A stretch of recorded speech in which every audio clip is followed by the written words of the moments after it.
The woman gives birth twice a year, and this is her first child. She drops her work and quickly ducks under the table, posturing herself and pulling out the child with all her might. Without a sound, the child comes out. She snaps the strap with her hand, kicks the child into the garbage without a care in the world, and then continues to sell fish as if it were nothing.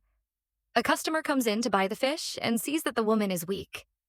But what she didn't know was that this child was extremely resilient, and unlike the 16 children who had been abandoned before her, she not only crawled out of the garbage, but also cried and expressed her dissatisfaction.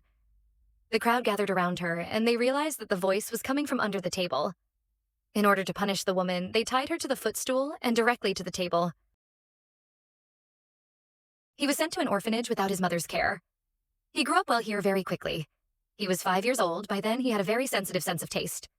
At that time, he could distinguish the ingredients of a perfume by just one whiff at the age of 18. He was even more extreme. He could smell everything that smelled good by just one nose. The perfume feasts in the town was his favorite place he saw. It was full of noblewomen and swore to be an employee of the place. When he was returning home, he was suddenly attracted by a scent. After identifying the scent, he found that it was from the girl in front of him. He really liked the scent, so he leaned close to the girl and showed her how it smelled. However, the girl was shocked and turned away. Unwilling to give up, Mr. High chased after the girl and covered her mouth when she was not paying attention. This man was a pervert. He kissed the scent of the girl's body when she was not aware of the scent. The girl's mouth was covered when she wasn't paying attention. He didn't want to kill her, but a couple came down. To avoid being seen, he took her to a corner. The couple made love nearby. The girl struggled, but he didn't let go.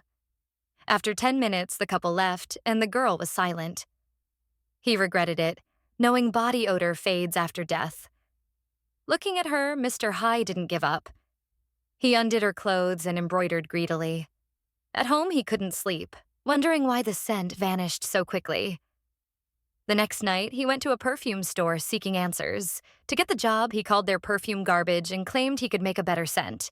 The old board laughed his head off when he heard about the perfume, and he silently hired he to be the chief perfumer as long as he could develop the perfume. High allied himself with him and began an operation.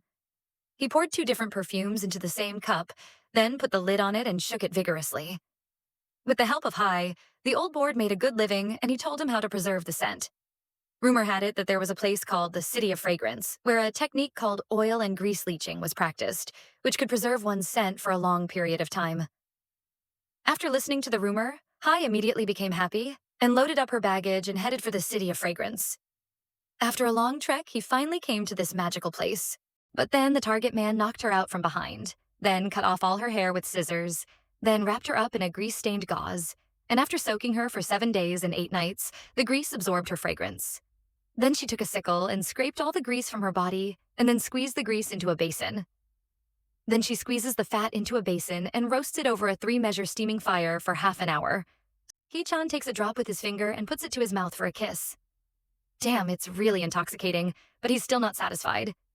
He had a new idea of what it would be like to mix different female bodies together, so she prepared 13 bottles and filled them all up. That day, she came to the Duke's house as a guest and found that the Duke's daughter was very beautiful. It was well known that the prettier a woman was, the better she smelled, and The movie concludes at this point. She conceals herself behind a bush while the girl is playing. As the servants pass by, she captures them and gathers 2 bottles of perfume. The palace is heavily guarded, so she resorts to killing other women in the city. She amasses a total of 12 bottles and reserves the final one for the Duke's daughter. The Duke takes his daughter away, but Sunny eventually finds her. The following morning, the Duke discovers his daughter dead and swears to find the killer. Sunny then combines the 13 perfumes to create the most extraordinary perfume. But just then, soldiers found him, and he was caught. The king was going to execute him, but Sunny took out the perfume, put 2 drops on his handkerchief, and everyone went crazy, worshipping him, even the king. Sunny, no longer in the mood, returned to his mother's place where she sold fish and poured the perfume on his head. The people, seeing this at night, surrounded him and ate all the fish. That was the end of the movie.